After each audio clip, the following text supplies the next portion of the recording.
last kind of decade maybe, but escalating at a rapid rate. The number of litigation, the number of cases, the amount of litigation relating to sustainability and climate change and greenwashing has really dramatically increased. There are thousands of cases that have been brought or that are currently making their way through the courts around the world. There is a project, for example, called the Commonwealth Climate and Law Initiative, which examines its sole reason for existing is to examine the legal basis for directors and trustees to consider, manage, and report on climate change and other sustainability issues and risks and opportunities, and to examine the circumstances in which there may be liability for them failing to do so. There are, honestly, so many cases around greenwashing and green hushing, cases brought against companies for saying that they are doing things when they are not doing those things, litigation brought against corporations for damages for climate impacts. That's kind of quite a common one. There's an interesting case at the moment with where a farmer in Peru has instituted litigation against a German electricity utility on the basis that utility is one of the reasons why the glacier, which threatens that farmer's town, is melting. And so he is suing a massive German utility for damages related to the risks faced by the town.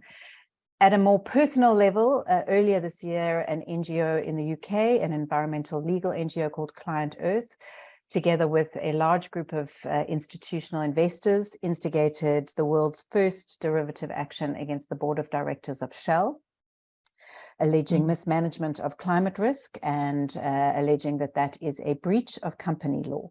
So in short, the risks are large and growing.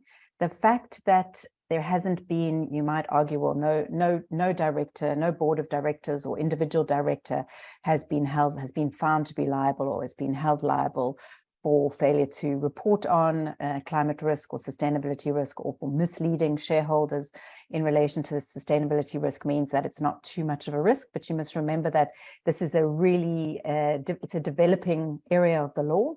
And it's developing fast, and it's developing globally. And every case that is finalized in any jurisdiction is scrutinized in every other jurisdiction for its potential to set precedent in that country.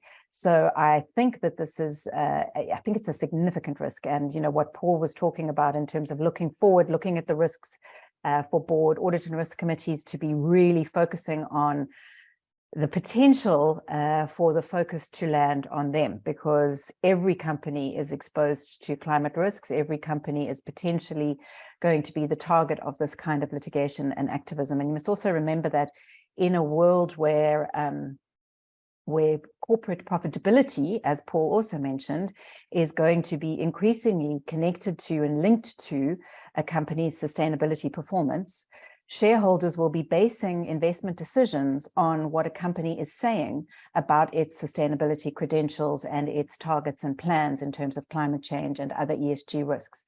And if it's found that investment decisions were based on information provided by the company that turns out to be misleading or fraudulent, then that is going to potentially form the foundation for shareholder action against management and against corporations in the future. So I think there's a whole raft of potential legal risks here that have only, corporate boards have only really touched the surface of understanding the potential risks here.